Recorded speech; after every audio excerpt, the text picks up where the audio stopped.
selected. This is top quality tat, okay? Get ready to catch things, and I'm not liable for the heavy and sharp shit, okay? So let's start with this fabulous prize. It's frog plant ties. I don't know what the fuck they are, but they're frogs.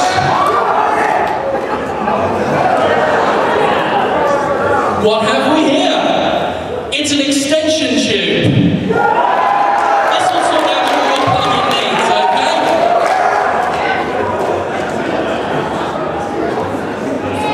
Sparkly skipping rope! I'm glad I went over there. No need for you to lose out on prizes because of your bad seating decisions. Now this one is one of my favourites. Meet thermometers! Not liable for injury, I said that. Slap hat. Actually, that's good, I'm keeping that. Starship Troopers 2!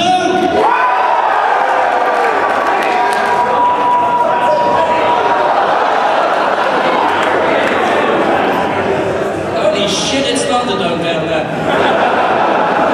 Now, I realise because I have the powerful arms of a Herculean hero, I'm throwing things very far, so I'm going to do some dainty throws for the frontness. So, prepare for the glow sticks. Okay, hold on.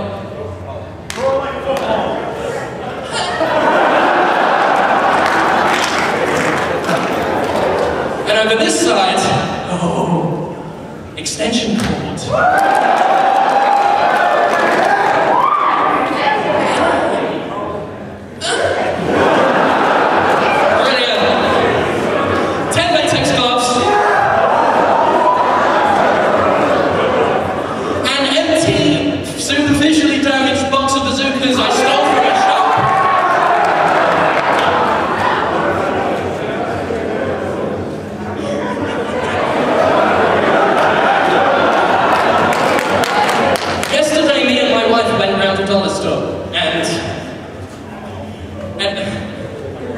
Bathroom door lock!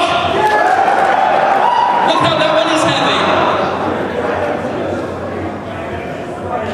Dictionary of thesaurus.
Okay, closet rod hook.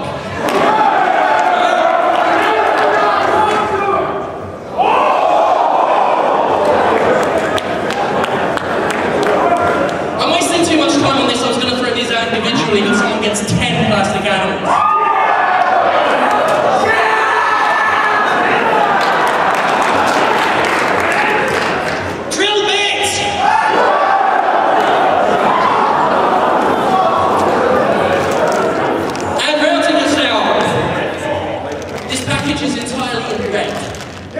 See a fucking thing.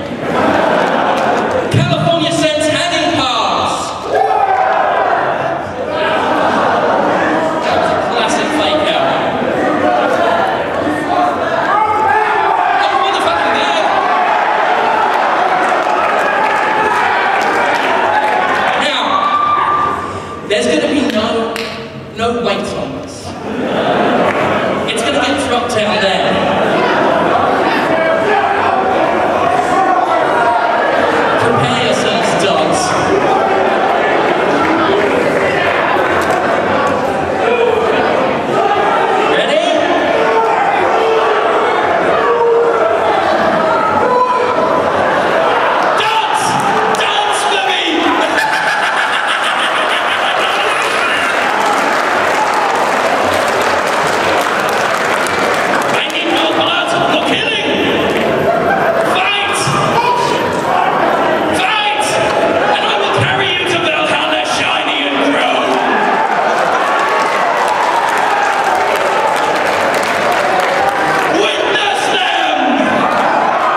Stitchford for a bit.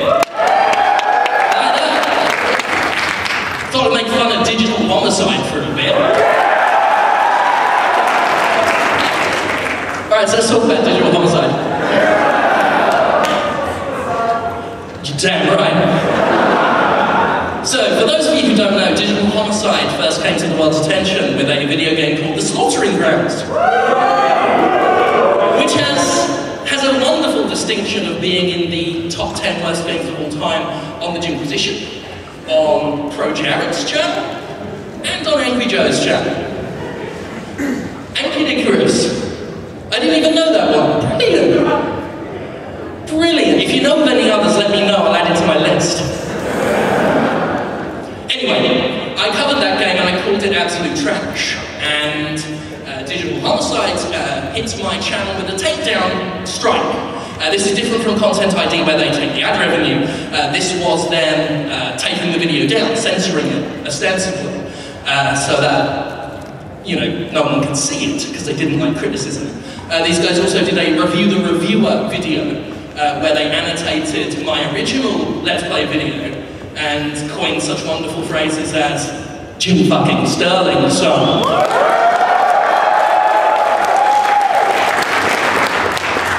Now, over the months, they have released, actually, let's go with the amount of game projects they've worked on. 7 in a year and a half.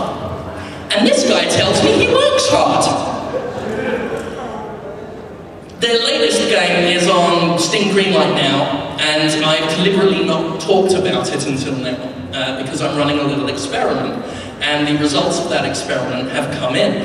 They came in a minute after the game went live, but I was milking it for amusement. Because if any of you heard the Digital Homicide interview I did, an hour and 40 minutes of a man just tying a rope around his neck while I just watched. That was an amazing interview. He accused me of being a leech, asked me if I knew what the definition of a leech was. He tried to dox me at one point by suggesting I was related to another writer. We're not. He told me he had evidence that I use my audience. That you people sat here right now are part of some sort of private army of mine who I send to destroy. Don't justify it, I'm saying you're not. You guys are some sort of private army of mine and I send you off to harass game developers, and obviously I condemn harassment because it's not good to do. I don't condemn telling people their games are shit when their games are shit. But then we're going to get into that subject a little bit later where people confuse criticism of the product with criticism of the person. Randy Pitchford. And anyway, their proof that I use my audience in this way was to play a clip from a Jimquisition episode from 2012 where I had injected a carrot with a syringe for a joke, and said that I was breeding a subhuman race of creatures to go out and destroy public monuments. That was their smoking gun. And he still believes it. I've lost my train. Where was I going with it? Every time I remember that bit, everything else in my mind is pushed out. The experiment, yes. Now they have released a game on Steam Greenlight. It's called Temper Tantrum 2. The sequel to the shittingly acclaimed Temper Tantrum. Oh yes. You remember that? You know that Godzilla game that came out recently, right? Now that was rubbish. But fortunately, Digital Homicide have got y'all covered, because in Temper Tantrum 2, Little Johnny's Big Johnny, and now he's running around destroying a city. A Unity asset city. When I saw it, I came 7 times. Robert from Digital Homicide, you owe me a new pair of pants. But anyway, the experiment was that because they they claim that the only reason they get negative press is that I send people to them. I didn't send anyone there. You know, just to see what happens. At last count, and this was Thursday, because I've not checked since, they were on 9 pages of comments, calling them wankers and talking about asset flips and everything. I have been notified 5 times by fans, as of Thursday, because I've not checked a lot of stuff lately, telling me that I've got to go and do it. Because that's the thing that they don't realise is I'm the one that gets sent to do these things. I don't send you guys. You guys tell me to go cover stuff. So I'm going to be publishing the results of that experiment when I get back.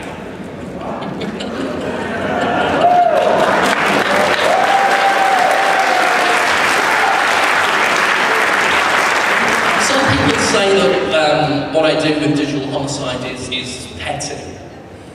I would counter that by saying it's extremely petty. But you don't mess with Jim fucking Sterling, so.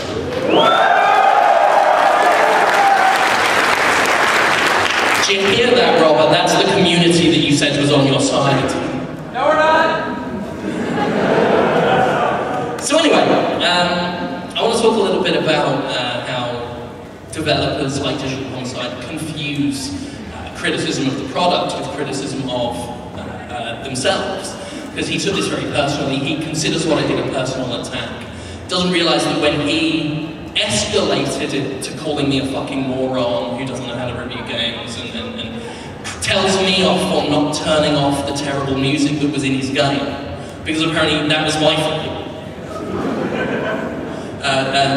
That's what makes it personal. And the same goes for Gearbox CEO Randy Pitchford, who recently has been amazing, just astounding. What I'm going to do is, because this went out, I saw it this morning, so I apologise for using my phone, because I didn't have it pre-prepared. But I'm going to quote something Randy Pitchford was telling IGN lately. It's so interesting. I don't like to spend a lot of time. I like to build, I like to create, I like to look ahead. But it's so, like, imagine a mind who played the game, Aliens Colonial Marines, and decided they didn't like it. And there's plenty that decided they didn't like it. And there's plenty that decided they did. There's plenty of people that like kicking dogs in the head, Randy, to make it good. I mean, it's never been measured, but clearly on average the critics didn't favour it. But imagine that mind, and it's thinking Gearbox is an amazing developer, but they don't like this game. And instead of thinking, well, that can happen, some of those minds have to invent a narrative for why. Frankly, I think that's how most of the religions get invented. Like lightning strikes a tree, it's weird, I can't explain it with what I know, so some agency did it. They can't fathom that we made something they didn't like, so we must have wanted that to be the case. It's such an insane claim. Okay, so plan is we had a great game and purposely made it worse because that's how we're going to make money? That's an absurd fucking claim. Right. Aliens Colonial Marines was scientifically shit, right? Now, I've always said that reviews are opinion, and having a 100% objective review just isn't possible unless you just want to read a press release. And that's really what this comes down to, because he ignores a lot of the legitimate complaints. He's been dodging and dodging. Like, this man dodges so much, fucking Dante, Bayonetta, and Kratos would be jealous of his skills. Like, he's amazing at just ducking and weaving and getting out. Like, he's blocked me twice on Twitter for asking him questions. And then says that I don't care about the truth and I should have been asking him questions. But, sorry, I'm just thinking about Randy Pitchford. You know, most recently he said that I don't care about the truth, that he likes people who build sandcastles and I just kick them over. And I think that's a common misconception that some developers have, and especially when it comes to someone like me, you know, the job I do, or someone like Total Biscuit who does the job they do, where we can get pretty savage with a game. But it's not something that we like to do, and it's not something that's personal. Now, he's told people in the past that I profit off of injuring Gearbox, that I profit off of keeping up the Colonial Marines thing. No matter how much profit I may have made, I'd have rather have just had a great fucking Aliens game. And that's really the core of the issue, is I do this shit because I love this shit. I wouldn't be able to do this for nearly 10 years if I hated video games. The amount of bullshit I put up with, right? You tell me that I don't love video games, right? Last Jimquisition, there was a comment on YouTube. I know, I read it, it's my fault, but there was a comment on YouTube of a guy who said, wow, Jim's really angry about Aliens Colonial Marines. I feel sorry for him, but I'll never forget what he did to Devil May Cry fans. I'll never forget. This is when people were upset that DMC, and you know, I made fun of them at the time, and I kind of stoked that fire. I was a bit more of a community firebrand then, and I kind of don't do that now. And I've said sorry a few times for contributing. I still think some of the complaints were ridiculous, but I didn't have to start photoshopping white hair on the new Dante and saying, there, I've done fixed it for you, you pricks. You know, that's my bad. But this guy, again, like with the digital homicide experiment, I stopped counting after 48 hours. But he's only stopped for sleep. And then he's gone right back on YouTube to talk about how there's no true Devil May Cry fan except him and everyone who agrees with him. And I have to put up with that a lot. And to say I don't love video games when I've got to listen to that shit is just incredible to me. And that's the point. These people think that we're out to get them. Digital Homicide thinks I'm out to get them. I never started out to. I'm not saying I'm not out to get them now, you know, but it never started that way. I was just covering the game and being as honest as I could, and it was only ever about the product. And the same goes with Gearbox Software. You know, I was furious about how Randy Pitchford himself had sat on 3 feet from me and basically told me bullshit in interviews, how I saw that vertical slice, and just how it didn't reflect the game at all. And then that's what I covered. I covered the product, not the person. But these people take it personally because they think that's not the games media's job. They think the games media's job is to do what they tell them, is to say what they tell them to say. And while we're on the subject of Randy, nowhere was that more evidenced than when a new Borderlands, I think it was Borderlands 2, was ready to be announced, and Eurogamer had the announcement. Eurogamer put this post that Borderlands 2 is on the way, shared a load of details, and Randy Pitchford got upset because Game Informer had the exclusive. They had the hype that they'd already agreed to. And he called what Eurogamer did shoddy journalism. He said it's shoddy journalism that they basically didn't agree to an embargo that someone else had agreed to. That a game journalist did his job as a journalist, had information and shared it with the public. But if you're not playing by their rules, if you're not abiding by their structure, then you're a bad journalist in their eyes. In the interview I had with Digital Homicides, they had the same thing, this idea that I should have emailed them my concerns before I did a video, that I should have pointed out bugs to them before I did a video, that I should have been their unpaid fucking QA tester before I did a video. That's not how this works. It used to be how this works, because game publishers had a lot of games media by the fucking balls. I've been doing this for a long time, and I still remember when game blogs really needed to be on the good side of publishers. Now, I've never been told not to publish anything, I've never been told not to run a review, but you always still get that from an editor or someone in charge when I'm about to tell them, yeah, this review for Final Fantasy 13, it's your problem now, you know? And there's always been that worry because this idea, if you don't get review copies, you can't be a reviewer. If you don't get invited to press conferences, you can't be a reporter. And these days, that's just bollocks. It's just bollocks now because anyone sat here can just set up a YouTube channel and talk about games, get a following because people care about the personalities, you know. I mean, how many of you guys do like YouTube videos and stuff? See, like just anyone can do it, and anyone's got a chance to do it. Like, I guarantee half the hands that went up are way more talented than I am. But that's the beauty of it, and we don't need these people. I'm blacklisted by Konami, okay? I'm blacklisted by Konami because I did a video where I repeatedly said, fuck Konami. I went to E3 shortly after I did that video, because I was scheduled by Destructoid to go and cover their games. I got to the E3 booth and a PR man came out and said, what are you doing here?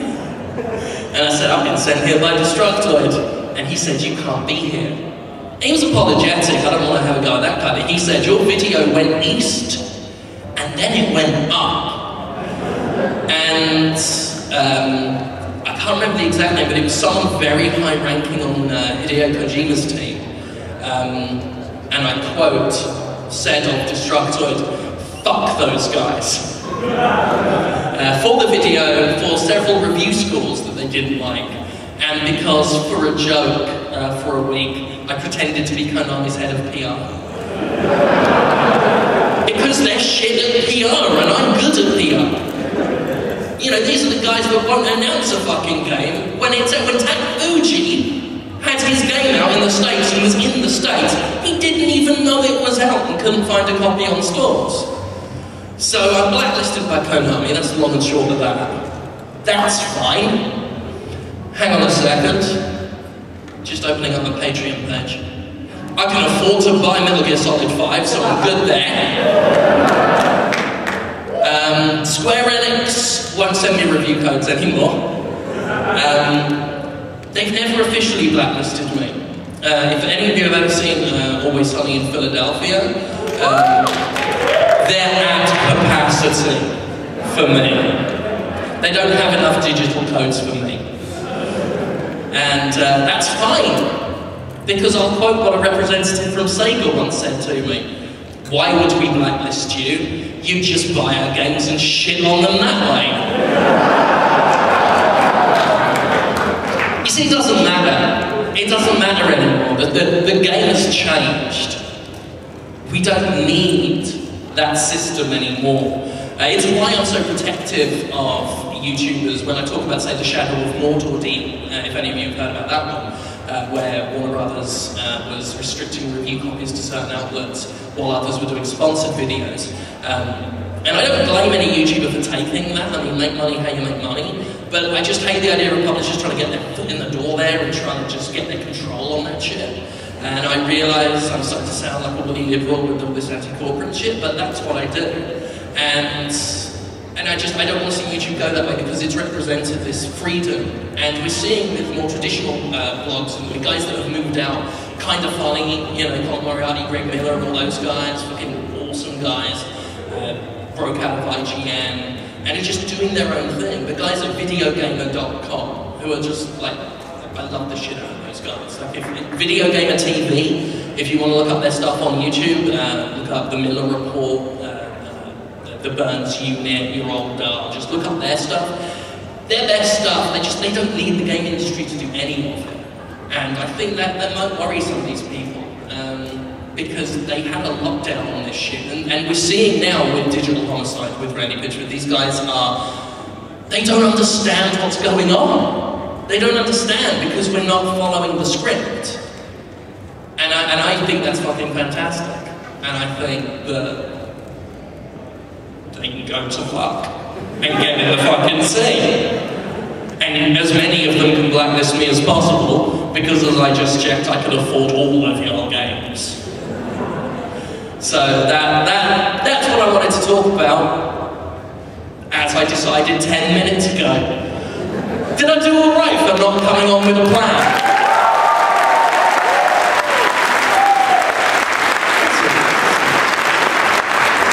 Okay, I got a few announcements, personal announcements. First of all is merchandise. A lot of people asked for like Jimquisition t-shirts and all that kind of stuff. I wish I had stuff this was all last minute, my schedule's been so like buggered, but I don't have like images or anything yet. I'm working with an artist called David North. I'm working with an artist called Crystal Renee. There's going to be t-shirts on sharkrobot.com. Sharkrobot.com are my favourite shirt guys because they go up to fucking fat sizes, which is just fantastic for me. So we're going to get some stuff designed. Yes, I've seen the designs, they're very good. There's obviously going to be a Thank God for Me shirt, Jim fucking Sterling Sun shirt. David North is doing stuff that's not specifically Jimquisition branded, but basically shirts that I want to wear, that no one else makes. Like no one does a t-shirt of Mysterio from Spider-Man. Why would they? Why wouldn't they? But I really like him, because he's fucking awesome, right? So we've got a Mysterio shirt coming, we've got a Sonic the Hedgehog style shirt that I've wanted to do for years, and it's incredible. David North is fantastic, and you will all want this shirt.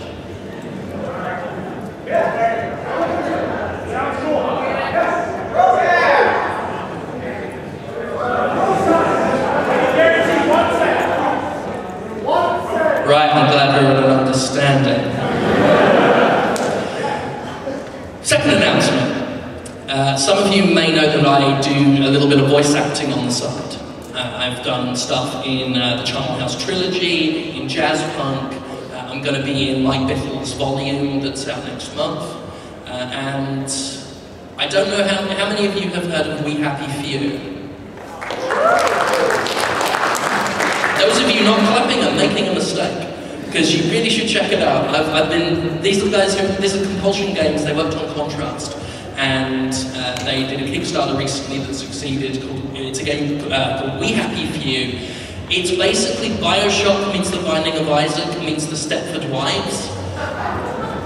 It's incredible. I've been a big believer in it. I was actually its very first Kickstarter backer, and just very recently, Jim Sterling will be a resident of Wellington Wells in We Happy Few.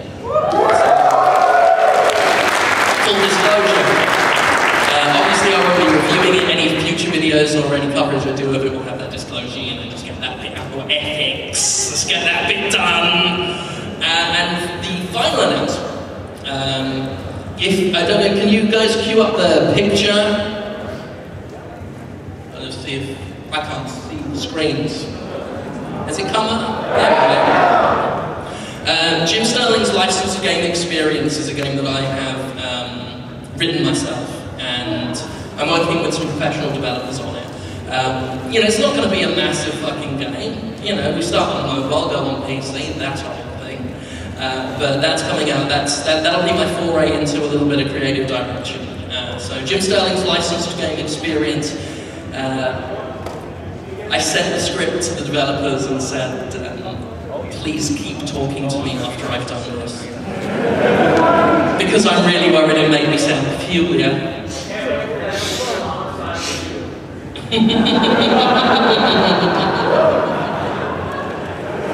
Oh God. Oh, I've made so many enemies in the industry. Oh, you fucking bastard.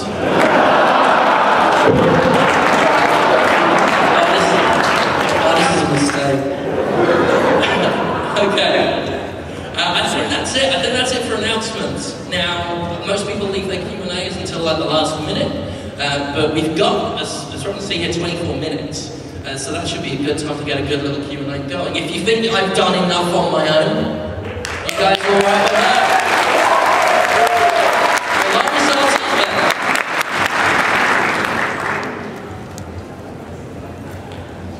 I was going to have a joke about Digital Homicide, but you did enough jokes about them, so I'll skip that one.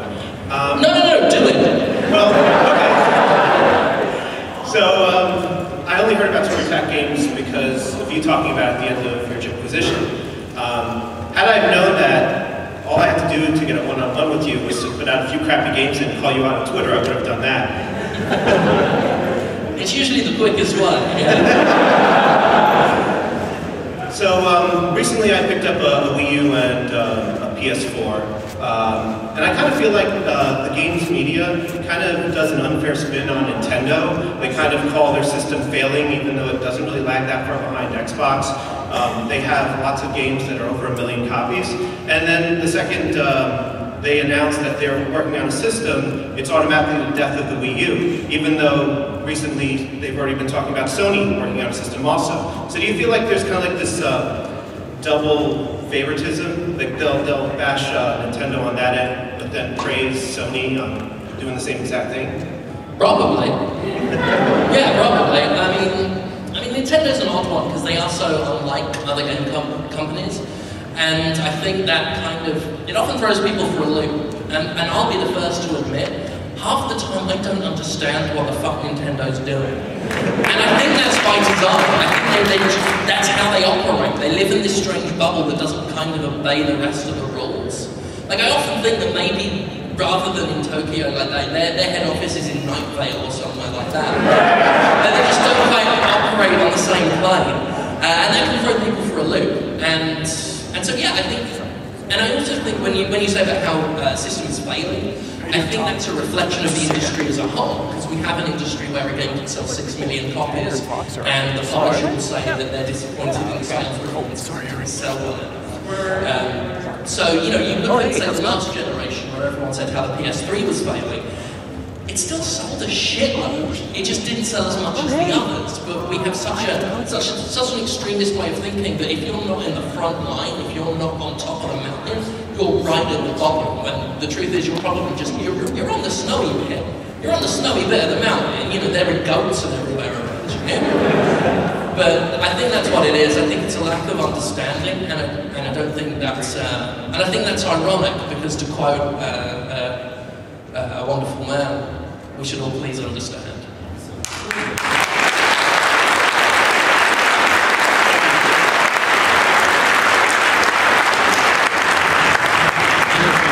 Hello there, first time Jim Sterling question asker, so I'm going to open with a request. Could you tell my friend Pete to fuck off? Your friend? You want me to tell your friend to fuck off? Yes, his name is Pete. Pete, fuck off.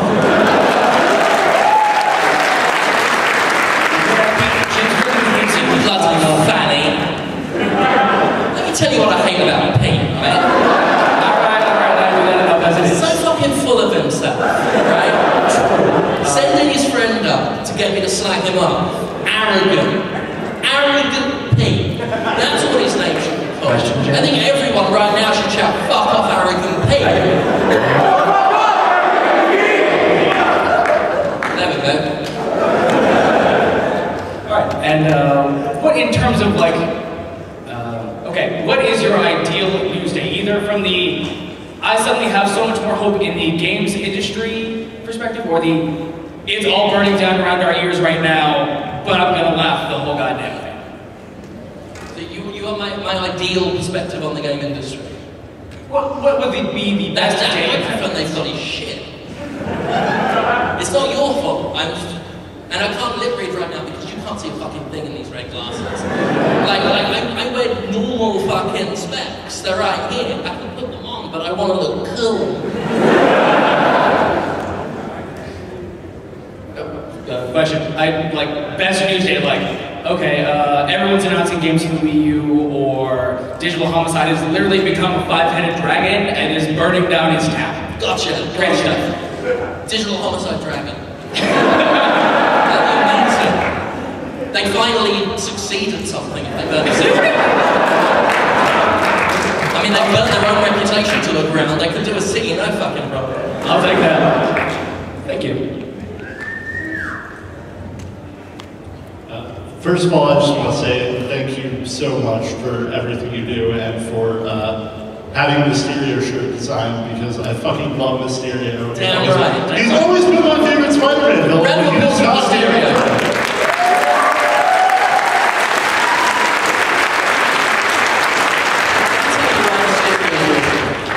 will get your question. But you started it by talking about Mysterio. I mean, please.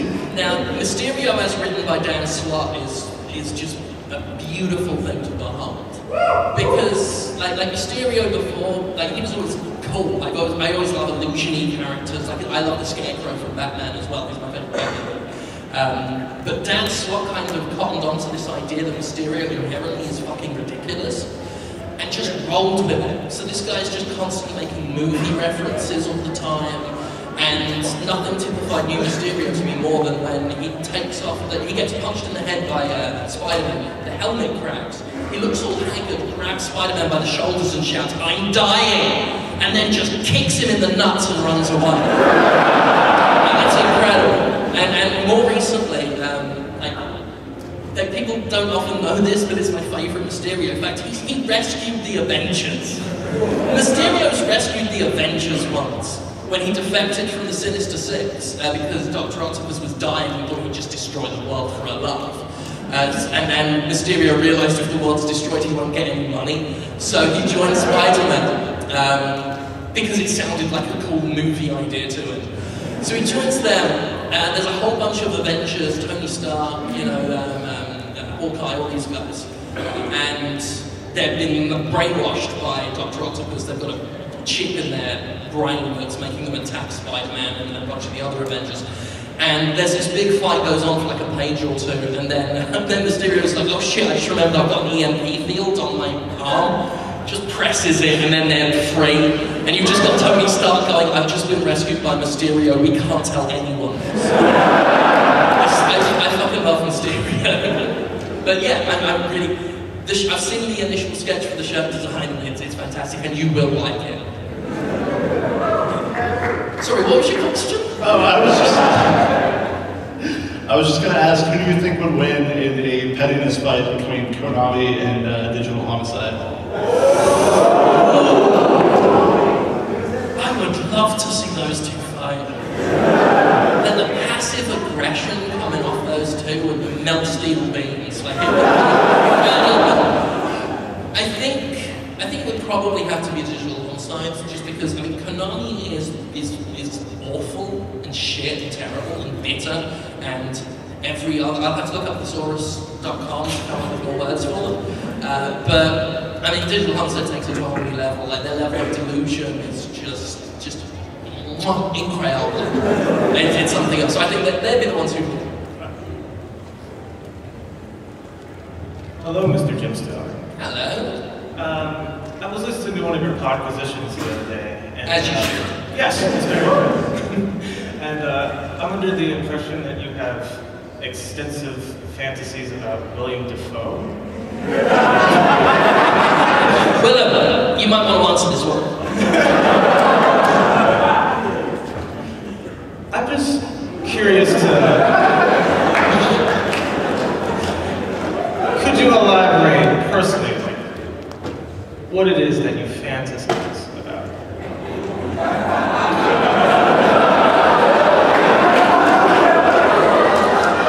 He touches me, shut up! You're lucky I let you out of the box. I think for me, what I would love most is for cloning to be a thing, so that we can clone lots of Willem Dafoes. Like, how many people are in the world?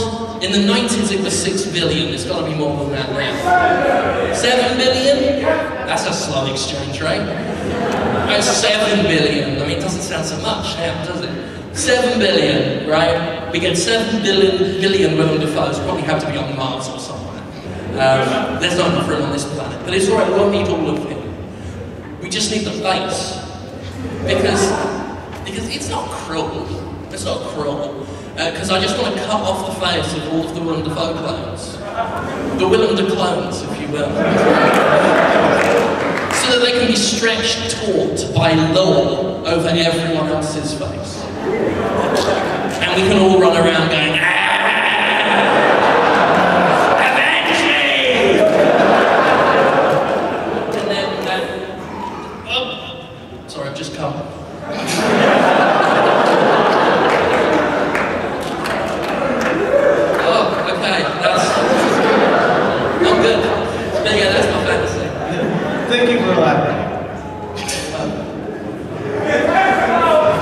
Jim, I just want to let you know.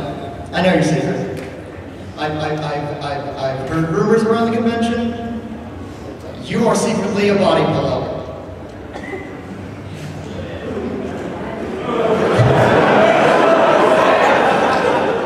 Get away from my microphone. Turn around while you still can walk. We will talk none of this. None of us will talk of this.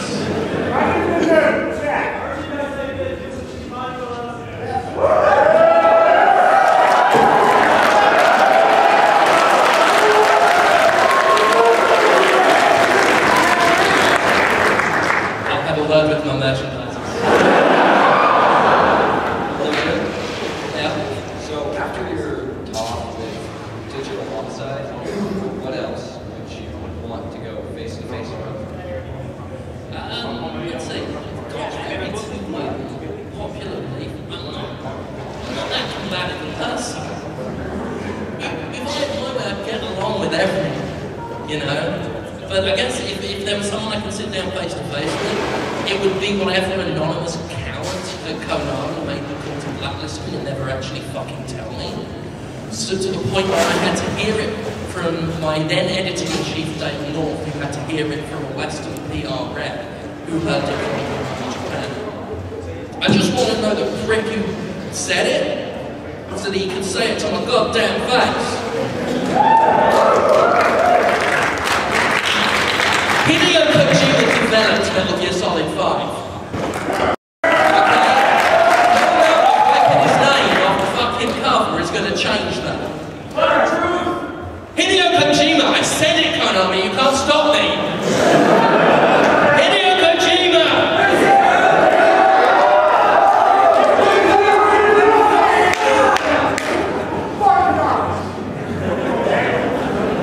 Jet fuel can not steal me.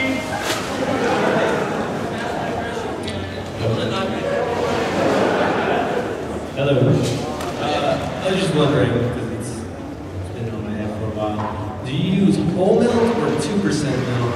And do you dip your cookies in the milk with your fingers, or do you use like a special contraption to dip them?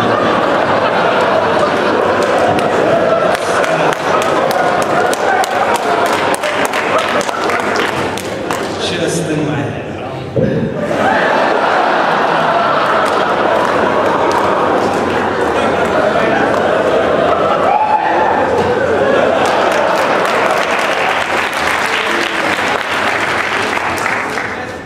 Well, and this is a really old callback, but I don't do anything with milk because, as some of you who may have watched very old Jimquisitions will know, 2016 is my year. And I would like to officially, as I hinted at many years ago, officially announce my candidacy for the US presidency.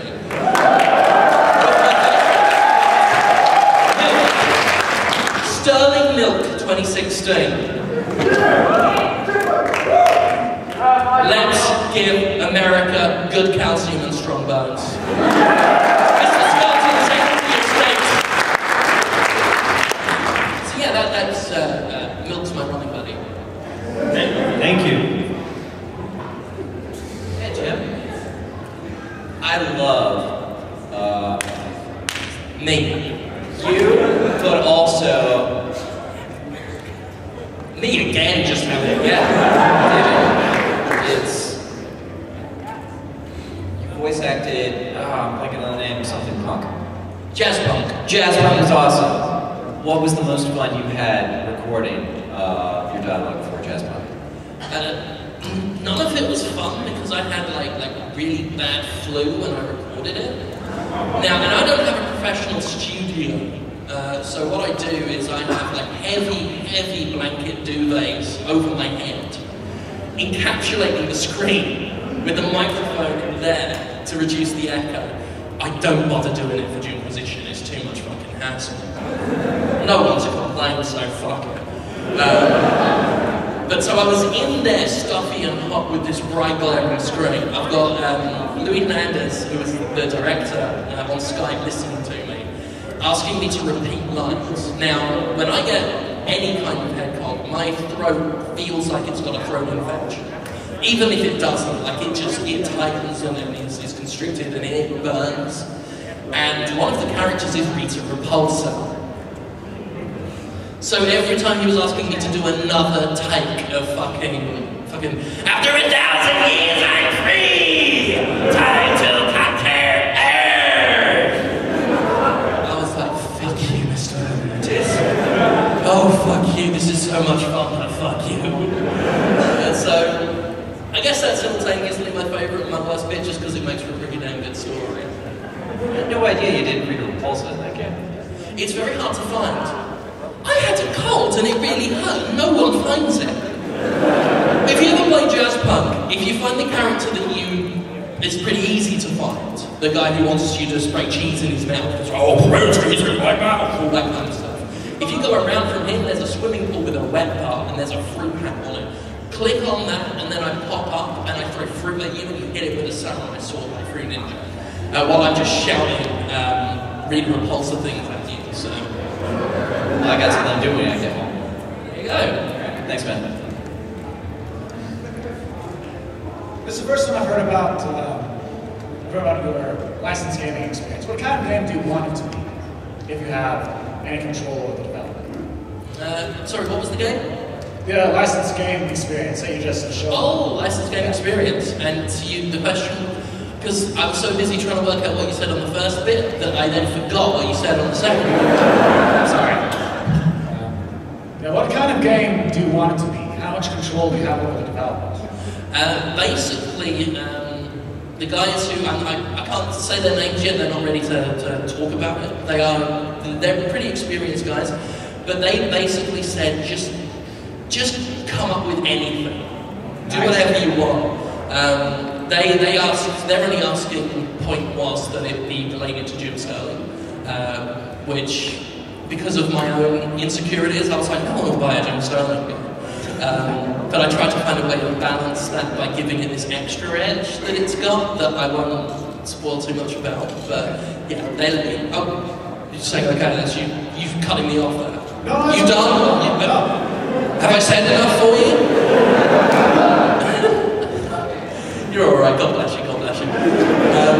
But yeah, so I've got basically full control over it. The only thing else was that I don't go too heavy with the religious overtones. So at their request, I scaled that back a bit. Gotcha. Alright, good luck with the game, and yeah. Thank you. Looking forward to it. Hello, sir. Hello. I have one quick thing I want to ask you before I begin. Can you please tell Laura that she is awesome? Absolutely. Thank you. Yeah, Laura, I will tell her is awesome. I mean, she better be watching this. Like, I know it's late in the UK, but you better be fucking watching, Laura. And you, Gavin. I don't care how many spiders have hatched in your eyes, Gavin. You've got to stay up and watch. But yeah, she's awesome, Gavin's awesome. The reason I asked them to be on pole position is just because I wanted an excuse to talk to them more, just because they're great friends. So yeah, and I'm glad that you appreciate those guys as well. So, if you threw a party and invited everyone you knew, you would see that the biggest gift would be from me, and the card attached would say, "Thank God for Jim fucking Sterling, son." God bless you.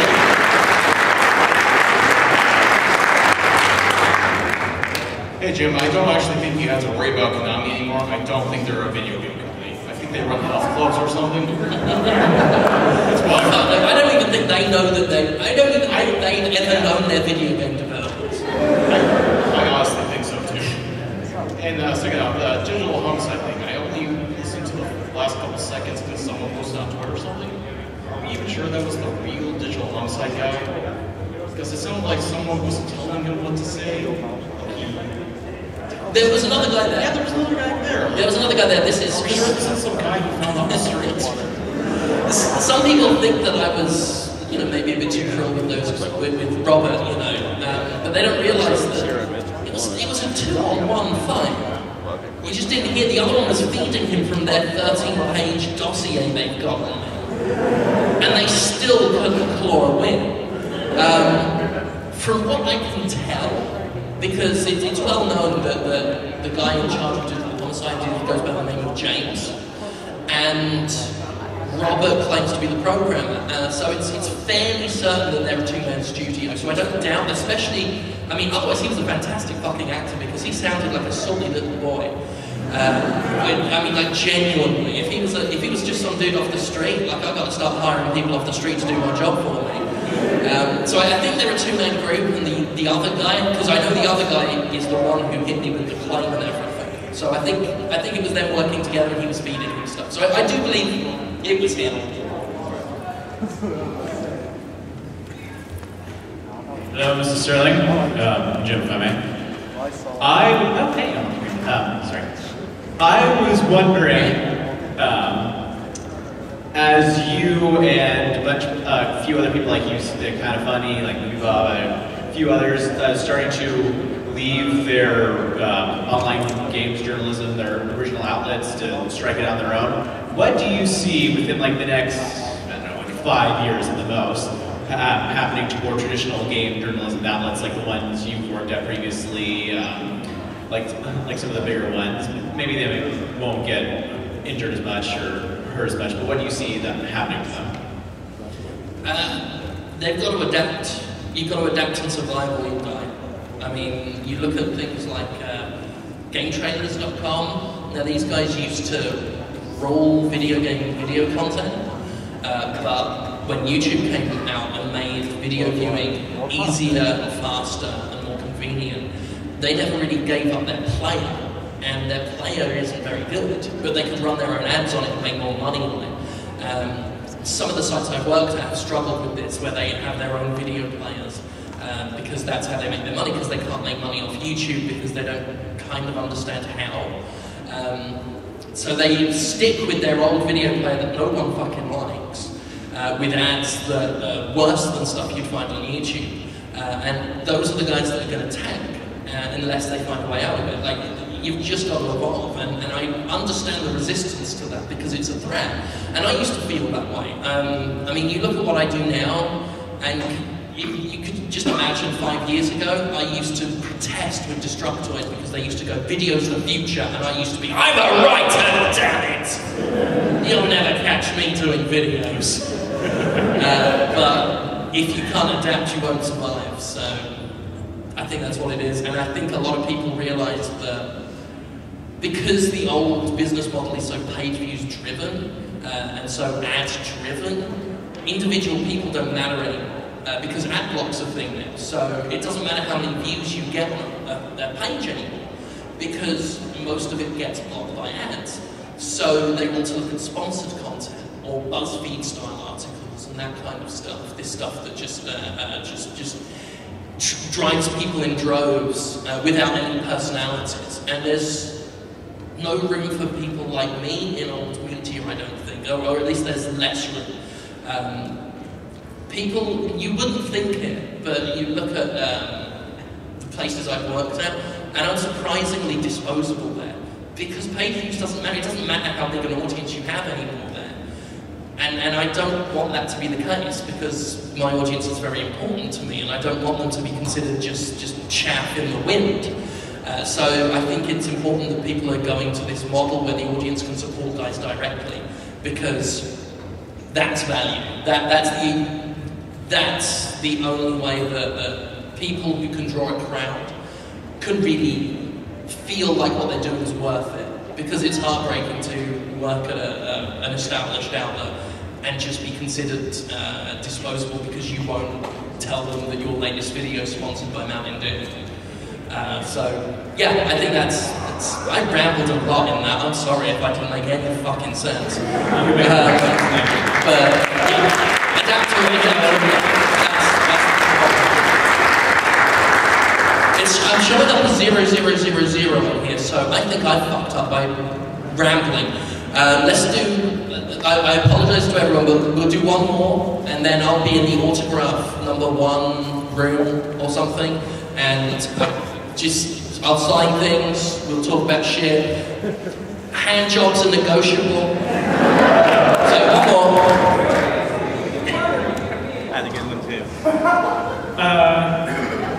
Did Cobra Studios ever give a second response to your second Warfare review? Yeah, but it didn't make any sense. They just rambled again on a bad person. And they've not put a trailer up because they're on greenlight again with Island Light 2 and they haven't put a video on. But I'm refreshing the page until they do. So that's it. That'll be it.